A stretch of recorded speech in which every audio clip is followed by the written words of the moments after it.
Welcome back. आप देख रहे हैं आईबीसी का ऑफिशियल चैनल। मैं हूं नागेंद्र सिंह। आज हम लेकर आए हैं ट्वेल्थ के पद जो तुलसीदास के द्वारा लिखा गया है। जैसा कि आप जानते हैं कि सबसे पहले हम अ, लेखक के जीवन के बारे में बात करते हैं। तो चलिए देखते हैं, तुलसीदास के जीवन का परिचय लेते हैं और फिर हम पद का अध्ययन करेंगे एक एक करके। और लास्ट में हम ये बताएंगे, जब पूरे पद को बता देने के बाद, कि इसमें से कैसे क्वेश्चंस पूछे जाते हैं एग्जाम्स में और किस तरह से आपको जवाब देना है। तो इसके लिए पूरे वीडियो को अंत तक जरूर देखें। तुलसीदास का जन्म 1543 में हुआ था और उनका निधन 1623 ईस्वी में हो गया। तुलसीदास का जो वास्तव में नाम था, मूल नाम था, वो था राम बोला और उनका जन्म स्थान राजापुर उत्तर प्रदेश में है।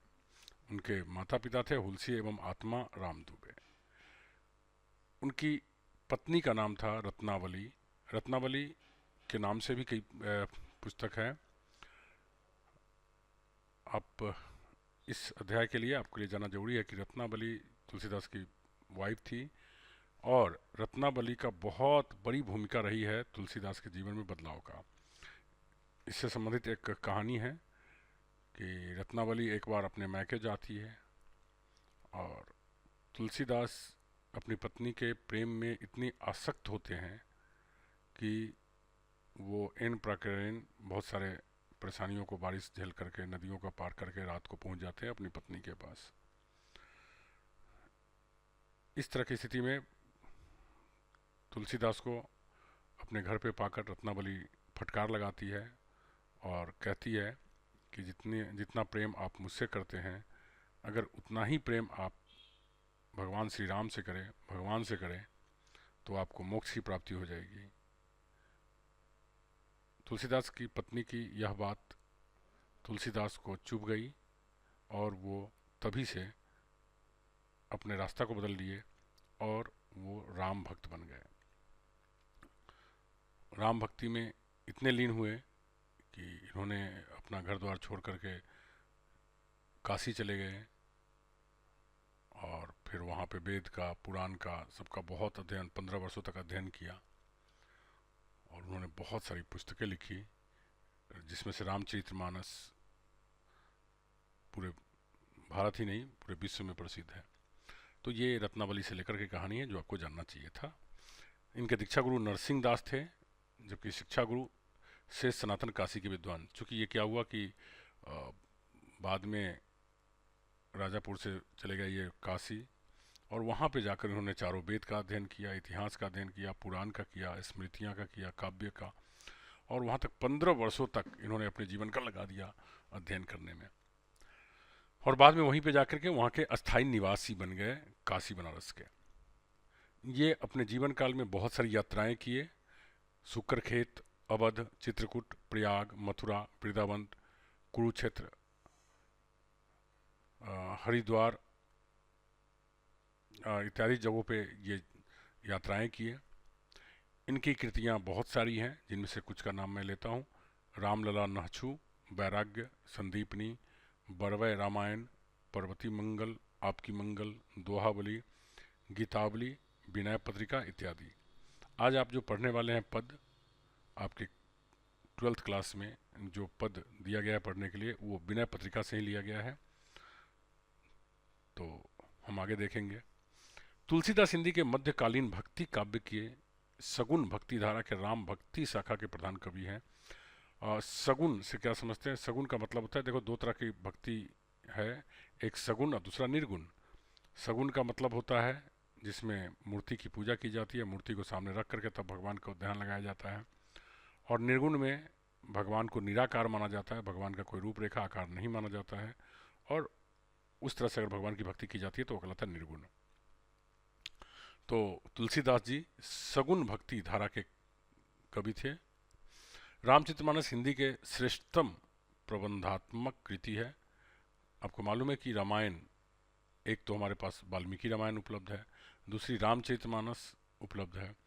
तो हिंदी में एक्चुअली वाल्मीकि के द्वारा जो लिखी गई थी रामायण, वो वस्तुतः संस्कृत में थी, बाद में उसका अनुवाद किया गया, जबकि रामचरितमानस हिंदी के श्रेष्ठतम कृति में से एक है और इसलिए इनकी महत्व बहुत ज़्यादा है। अब चलते हम लोग पद की ओर।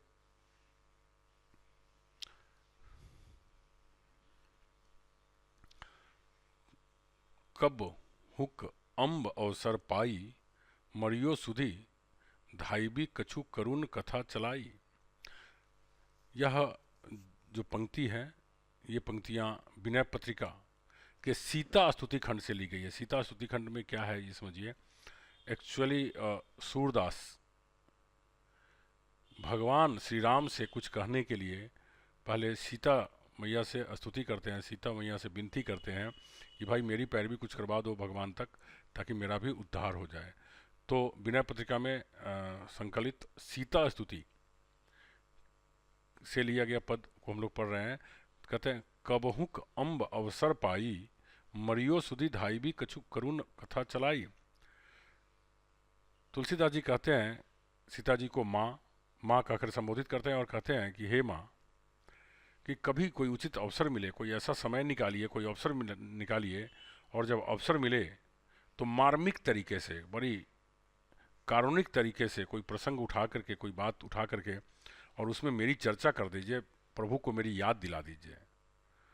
तो इस तरह से तुलसीदास अपनी पैरवी करवाते हैं, पैरवी करते हैं सीता जी के पास, ताकि उनकी बातों को उन प्रभु श्री राम तक पहुंचाई जा सके।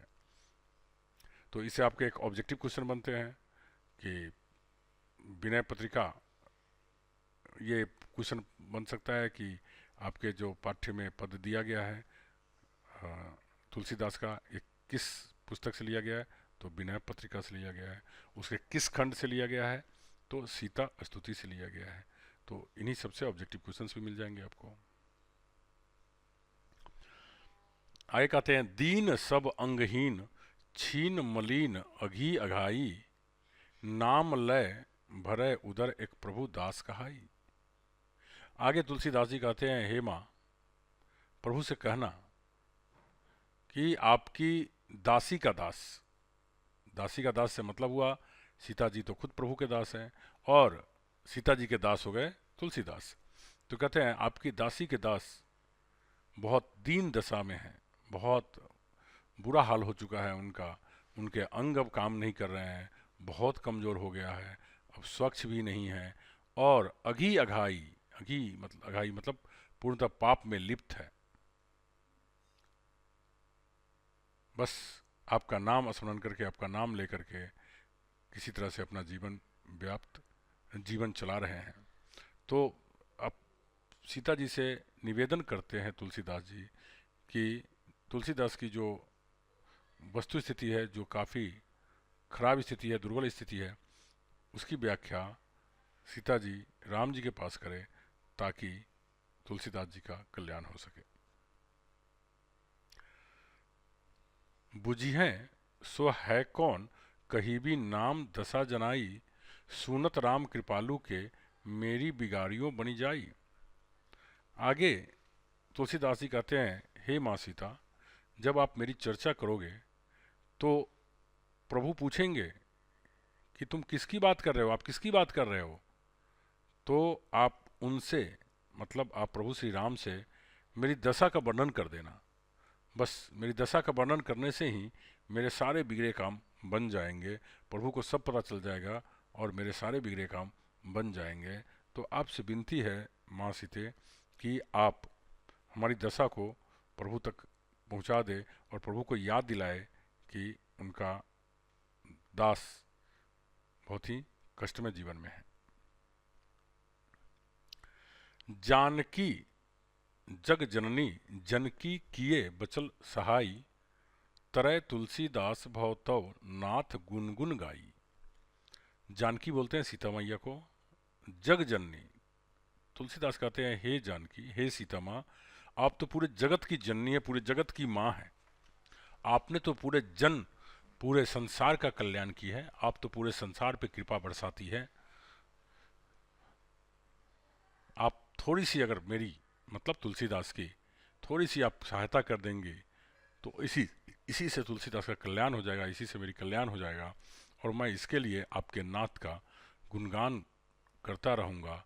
क्योंकि थोड़ी सी आप मेरी मदद कर देंगे, प्रभु श्री राम का आशीर्वाद मुझे मिल जाएगा, तो इसी से मैं भवसागर पार कर जाऊँगा, मुझे मोक्ष की प्राप्ति हो जाएगी। और मैं इसके लिए प्रभु श्री राम का हमेशा गुणगान करता रहूँगा, आपके नाथ श्री राम का हमेशा गुणगान करता रहूँगा। द्वार हों भोर ही को आजू, रटत रिरिहा अरि और न कौर ही ते काजू। आगे बड़ी मार्मिक ढंग से तुलसीदास जी सीता जी से कहते हैं, सीता जी के थ्रू प्रभु से कहते हैं कि मैं भोर से ही, सुबह से ही दरवाजे पे बैठा हूँ, भीख मांगने के लिए गिड़गिड़ा रहा हूँ। हे प्रभु, मुझे आपसे कुछ और नहीं चाहिए, मुझे तो सिर्फ आपकी कृपा की निवाला चाहिए, आपकी कृपा का कौर चाहिए, उसी से मेरा काम चल जाएगा। रटत रिरिहा आरी और ना, मैं गिड़गिड़ा रहा हूँ और मुझे कुछ नहीं चाहिए। कौर हीते काजू, मुझे तो बस आपके भक्ति का, आपके आशीर्वाद का, आपकी कृपा का एक कौर चाहिए, एक निवाला चाहिए, बस एक उसका अंश मात्र चाहिए। कली कली कराल दुकाल दारुन, सब कुभांति कुसाजू, नीच जन मन उच्च, जैसे कोड में की खाजू। आगे तुलसीदास कहते हैं, हे प्रभु, इस कलयुग में भयंकर अकाल पड़ा है, और जो कोई भी मोक्ष को प्राप्त करने का मार्ग है वो सब पापों से भरा हुआ है। कलयुग, ठीक है। कराल दुकाल दारुन, मतलब यहाँ पूरी भयंकर स्थिति है, बहुत बुरी स्थिति है, सब कुछ अव्यवस्थित है। नीच जन मन ऊंच, ये मानव जो बहुत नीच है, ये जीव जो है बहुत नीच है, निम्न स्तर का है। उन मन उच्च, बट लेकिन इनकी जो अभिलाषाएं हैं वो बहुत ऊंची है, और इससे जो तकलीफ हो रही है, नीच मन में जो उच्च अभिलाषाएं हैं, इससे जो तकलीफ हो रही है वो उतना ही कष्ट देती है जैसे कि किसी को कोढ़ हो जाए, किसी को कोढ़ फूट जाए, जिसको कोढ़ नाम की बीमारी हो जाए, चर्म रोग होती है कोढ़ की बीमारी, और उसमें बहुत शरीर में खुजली होता है। तो वो जो कोढ़ की बीमारी हो आती है, आदमी खुजलाने लगता है, तो खुजला खुजला कर अपने शरीर से खून तक निकाल लेता है। तो कहता है वो ऐसी ही दर्द देती है, वैसी ही दुख देती है। क्यों? क्योंकि ये जो जन है, ये जनमानस है, ये बहुत निम्न स्तर के है, लेकिन इनकी अभिलाषाएं जो है, इसका मन जो है बहुत ऊंचा है, और यह बहुत बड़े तकलीफ का कारण है। अतः हे प्रभु, मेरी विनती स्वीकार करें और मुझे अपनी कृपा मात्र का एक निवाला प्रदान कर दें। ह री ह री, हिया में सदै बुझियो, जाई साधु समाजू, मोहू से कहू कतहु कोऊ, तिन्ह कहो कौशल राजू, सागर श्री राम नाम बताया। इस पंक्ति में तुलसीदास कहते हैं, हे प्रभु, मैं बहुत ही अत्यंत पीड़ा लेकर अपने हृदय में मैं दयाशील साधु समाज के पास गया, ये पूछने के लिए कि हे प्रभु, हे साधु समाज, आप मुझे बताएं कि मेरे जैसे पापी दरिद्र को मोक्ष पाने का कोई सरल रास्ता है।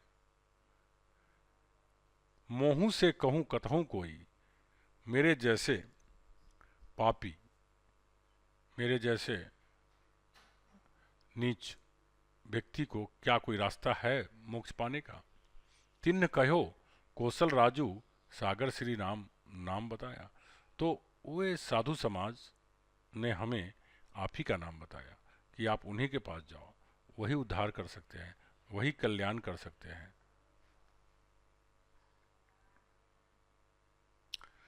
दीनता दारिद दलय को, कृपा बारिधि बाजू, दानी दशरथ राय के, तू बानित सिरताजू।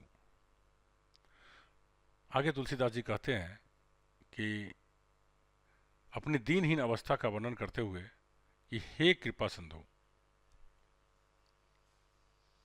कृपा सिंधु मतलब कृपा के सागर, जिनके पास सारे कृपा करने के अधिकार हो।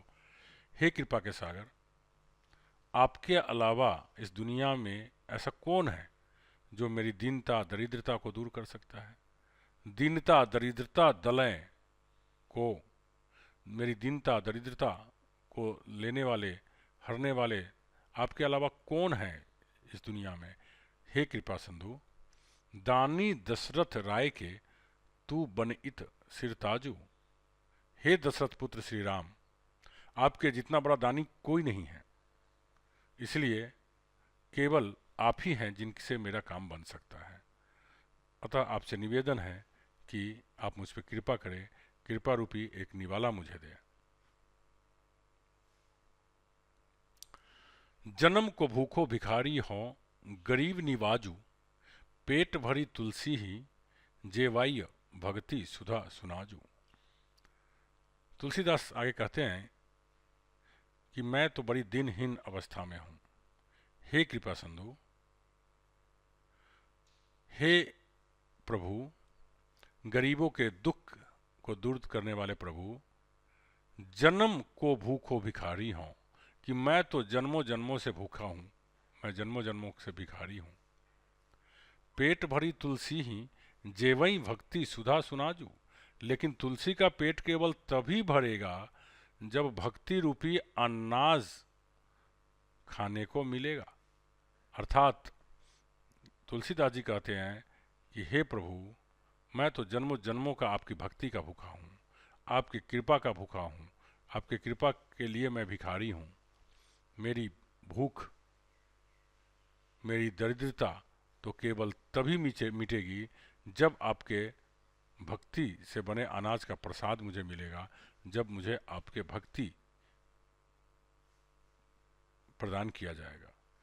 तो इस तरह से बहुत ही मार्मिक ढंग से इसमें तुलसीदास प्रभु से अपनी याचना किए हैं। तो अब इसमें क्या है कि हमने पूरे सभी पंक्तियों के नीचे उसके भावार्थ दे दिए हैं। आप इनका अभ्यास करें और एग्जाम्स में इस तरह से 2 लाइनें दी रहेगी और आपसे कहा जाएगा कि आप इनका भावार्थ लिखें। तो यह बहुत ही इम्पोर्टेंट है आपके लिए, इसका अभ्यास करें। Thank you very much.